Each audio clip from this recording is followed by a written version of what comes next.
Aujourd'hui, journal de bord numéro 5. Je vais vous montrer un peu un petit abreuvoir à canard qui coûte pas trop cher.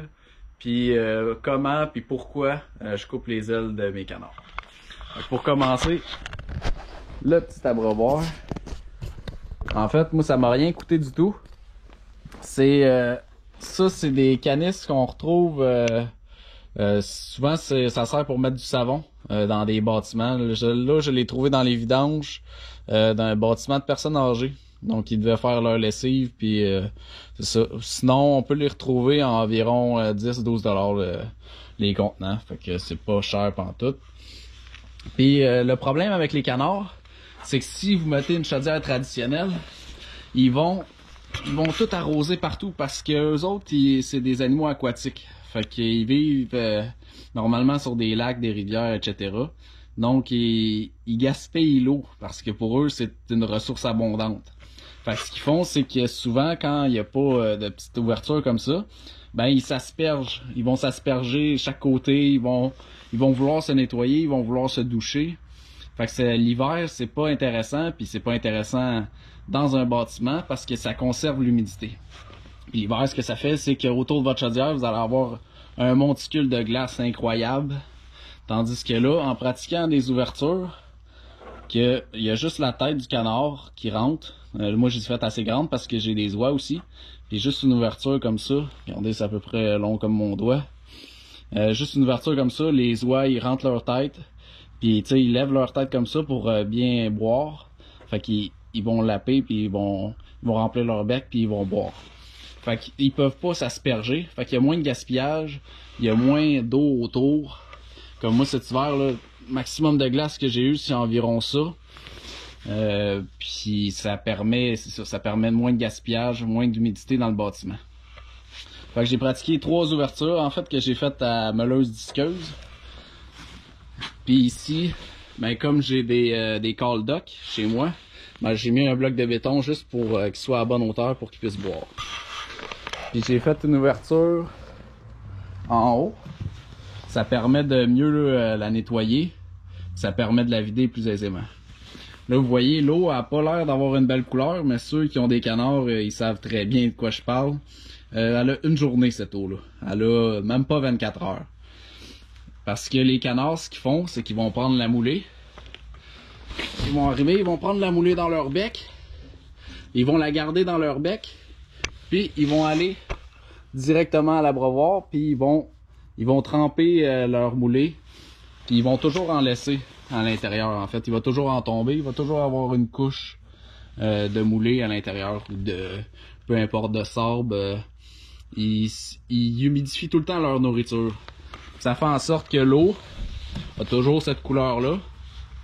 Puis aussi, il y a une odeur de fermentation qui se dégage.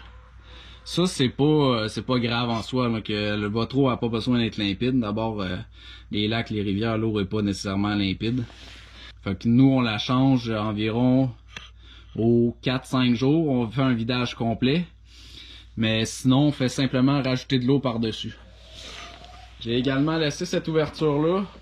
Parce qu'en hiver, je descends ça, qui est comme un résistor si on veut, qui va garder la température de l'eau à 1 degré, mettons, juste pour pas que ça gèle. Fait que l'eau, elle reste tout le temps en eau, en fait, il n'y a pas de glace qui se forme à l'intérieur.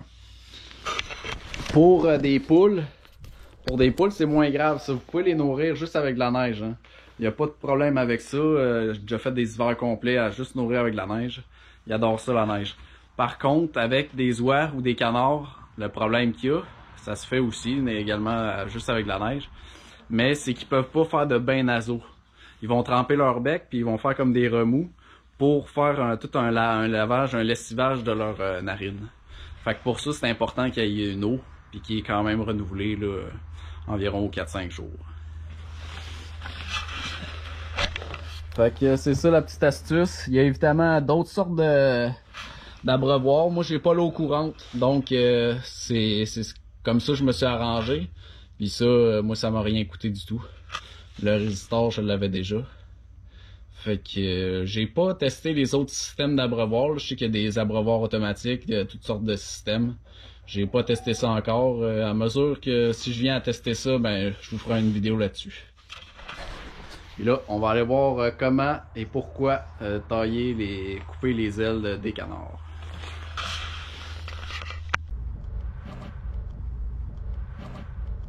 D'abord, pourquoi? Parce que si vous comptez garder vos canards longtemps et non uniquement un été de temps pour faire une boucherie, en fait, ça ne sera pas nécessaire à ce moment-là. Mais si vous voulez les garder longtemps, vous allez probablement être obligé de le faire afin de limiter les évasions. Plus vos canards sont légers, plus ils peuvent voler haut et longtemps. J'ai déjà assisté à un vol de canard call duck. Il a volé 20 pieds de hauteur sur une distance de 100 mètres. Inutile de vous dire que lorsque c'est arrivé, j'avais la bouche béante puis je comprenais rien de ce qui se passait. Surtout qu'il se dirigeait vers la route. Donc si vous trouvez cette pratique invasive, ça a le mérite de l'être moins qu'un pneu sur de l'asphalte. Si vous voulez vraiment pas couper les ailes de vos canards, en fait, vous allez devoir transformer votre enclos en volière. Donc fermer même au-dessus avec du grillage. Nous, vu la taille imposante de l'enclos, c'est juste impensable. Ensuite, comment procéder? En fait, c'est simple et rapide, comme vous pouvez le voir. On taille un peu plus de la pointe, donc un 3 à 4 cm. Il n'y a aucun vaisseau sanguin dans cette partie-là.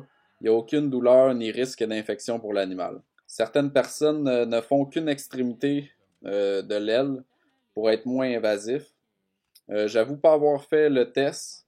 Nous, on se contente de suivre la forme de l'aile pour pas modifier l'aspect normal de la résistance à l'air. On fait également 2 ailes pour la même raison.